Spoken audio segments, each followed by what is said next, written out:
नमस्कार दोस्तों, आइए हम बात करते हैं फ्रांस की क्रांति की। वही क्रांति जिसे पूरे दुनिया को सीखने के लिए मिला था। आखिर राष्ट्रवाद होता क्या है? यूं आप कह सकते हैं राष्ट्रवाद की अवधारणा की शुरुआत सबसे पहले फ्रांस की क्रांति से हुआ था 1789 ईस्वी में, अर्थात फ्रांस से हुआ था। फ्रांस ने पूरे पूरे दुनिया को राष्ट्रवाद सिखाया। फ्रांस ने पूरे दुनिया को अपने सत्ता से, अपने सरकार से, सरकार के विरोध लड़ने के लिए सिखाया। आइए हम उसी क्रांति की बात करते हैं। सबसे पहले हम बात करेंगे फ्रांस के क्रांति की। तो जब आपसे पूछा जाएगा फ्रांस की क्रांति कब हुई थी, तो आप 1789 लिखिएगा, क्योंकि 1789 की क्रांति कुछ ज्यादा ही प्रसिद्ध थी। वजह वही था कि आप जानते हैं कि 1789 की क्रांति में पूरे दुनिया ने राष्ट्रवाद सीखा था, इसीलिए 1789 की क्रांति बहुत ज्यादा मायने रखती है। अब बोलो सर, भारत में इसका असर पड़ा था? जी हाँ, फ्रांस के क्रांति का असर भारत पर भी पड़ा था। उस टाइम नहीं पड़ा था जब भारत अंग्रेजों से लड़ रहा था, तो उस समय फ्रांस की क्रांति से बहुत कुछ सीखने के लिए मिला था। विशेष बातें हम आगे करते रहेंगे। आइए आगे चलते हैं। फ्रांस में टोटल 3 क्रांति हुई। सबसे पहला क्रांति 1789 में हुआ और उस समय लुई 16वां इसके राजा थे। और दूसरा क्रांति होता है 1830 ईस्वी में। इस समय चार्ल्स 10वां राजा थे, इस चार्ल्स एक्स भी आप कह सकते हैं। और तीसरी क्रांति होती है 1848 ईस्वी में, जिस समय के राजा थे लुई फिलिप। देखिए, ज्यादा इसमें कुछ भी नहीं है। ये क्रांति जो हुई थी, आप कह सकते हैं ये लड़ाई सिर्फ 2 व्यक्तियों के विचार से हो रही थी। एक उदारवादी और दूसरे थे प्रतिक्रियावादी। एक थे नेपोलियन, जो कि चाहते थे कि फ्रांस में लोकतंत्र आए, फ्रांस में जनतंत्र आए, लेकिन मेटरनिक चाहता था नहीं, फ्रांस में राजतंत्र रहे। देखिए, कुछ लोग होते हैं वो समाज की भलाई चाहते हैं, उसे उदारवादी कहते हैं। लेकिन कुछ लोग होते हैं वो समाज की बुराई चाहते हैं, वो कभी नहीं चाहते हमारा समाज आगे बढ़े, जिसे हम क्या कहते हैं? प्रतिक्रियावादी। वो मेटरनिक थे, उदारवादी नेपोलियन थे। हम बात करते हैं आगे। फ्रांस का समाज उस समय 3 वर्गों में बटा हुआ था: पादरी, कुलीन, निम्न वर्ग। पादरी, कुलीन, निम्न वर्ग। जिस तरह हमारे देश को 4 धर्मों में बांट दिया गया है, कभी हिंदू, कभी मुसलमान, कभी सिख, कभी ईसाई, धार्मिक लड़ाई करा दिया जाता है हमारे देश में, उसी प्रकार से पूरे फ्रांस में को 3 वर्ग में बांटा गया था। पहले पादरी, पादरी मतलब चर्च के पुजारी, समझे? जिस तरह से हमारे देश में कहा जाता है ना कि मंदिर का पुजारी सिर्फ ब्राह्मण ही बनेगा। आखिर ऐसा क्यों? कोई दलित क्यों नहीं बन सकता है? कोई क्षत्रिय क्यों नहीं बन सकता? कोई वैश्य क्यों नहीं बन सकता है? ये असमानता क्यों? क्या इस असमानता से हमारा समाज आगे बढ़ेगा? कभी नहीं। ये छुआछूत क्यों? जबकि हमारे संविधान में अनुच्छेद 17 को आप पढ़ के देखिए, अस्पृश्यता का अंत बताया गया है। अनुच्छेद 17 कह रहा है छुआछूत नहीं कर सकते आप। यदि छुआछूत करते हैं तो आपके ऊपर कानूनी कार्रवाई होगी। क्या ये सिर्फ पढ़ने और लिखने में भी सही लगता है? क्या इसका हमारे जीवन में उपयोग नहीं होना चाहिए? चलिए आगे बढ़ते हैं। पादरी, कुलीन, निम्न वर्ग। पादरी, राजा इसी वर्ग के लोग बनते थे और इसके 300 मेंबर थे। मेंबर, रिप्रेजेंटेटिव, जिसको हम कहते हैं प्रतिनिधि। और दूसरा आता है कुलीन। कुलीन के भी 300 रिप्रेजेंटेटिव थे। जैसे हमारे देश की जब बात करेंगे तो संसद के 2 सदन, लोकसभा और राज्यसभा। लोकसभा में सीटों की संख्या 545, लेकिन 543 पे आप बोलो सर हम तो 543 पर, आप गलत। नहीं, हम मैक्सिमम की बात कर रहे हैं। 543 पर निर्वाचन होता है और 2 राष्ट्रपति मनोनीत कर देते हैं। एंग्लो इंडियन 2 होने चाहिए और पढ़े लिखे लोग होना चाहिए, वो 2 को मनोनीत किया जाता है। 543 को निर्वाचित किया जाता है, मतलब जनता वोट देती है, समझ लीजिए निर्वाचन। और मनोनीत मतलब अपने मन से राष्ट्रपति महोदय जी चुनते हैं। कला देखते हैं उसमें, कुछ गुण है, या फिर वो किसी क्षेत्र में अग्रणी है, या फिर विद्वान है, या फिर साहित्यकार है, किसी भी क्षेत्र में वो आगे उनको चुन दिया जाता है। चलिए, ठीक उसी प्रकार से पादरी वर्ग के 300 रिप्रेजेंटेटिव थे, कुलीन वर्ग के भी 3 थे, लेकिन निम्न वर्ग थे जिसको आप गरीब जनता कह सकते हैं।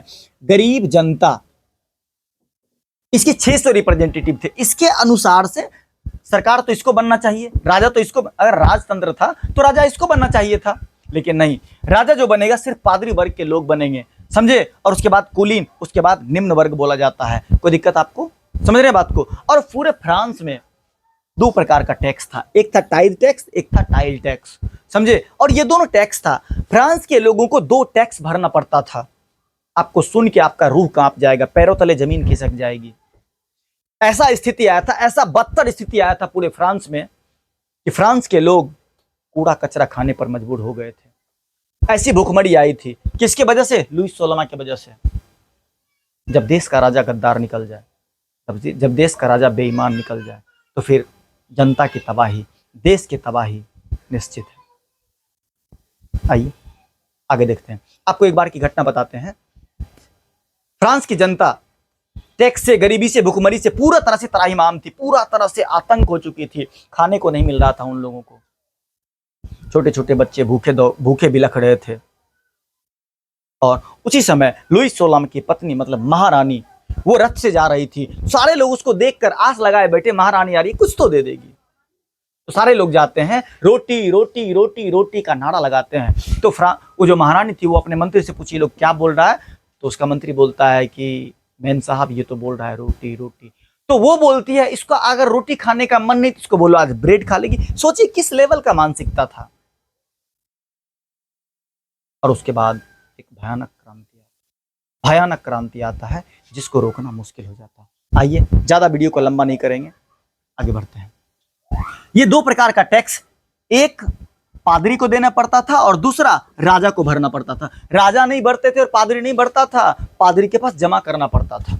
कौन जमा करता था? ये निम्न वर्ग के लोग, ये गरीब जनता को दो प्रकार का टैक्स देना पड़ता था। विशेष आपको अगले वीडियो में बताएंगे कितना % टैक्स देना पड़ता था और कौन सा टैक्स किसको देना पड़ता था। लेकिन इतना याद रखिए, दो टैक्स, एक पादरी के पास भरना पड़ता था और एक राजा के पास भरना पड़ता था। अब जिस देश की जनता दो प्रकार का टैक्स भरे, हमारे देश में भी गब्बर सिंह टैक्स वगैरह लगा हुआ है। आइए अब बात करते हैं, जब क्रांति हुई तो फ्रांस में राजतंत्र चल रहा था। सबसे पहला था लुईस 14वां। लुईस 14वां 1643 से 1715। बोलो सर, लुईस 14वां?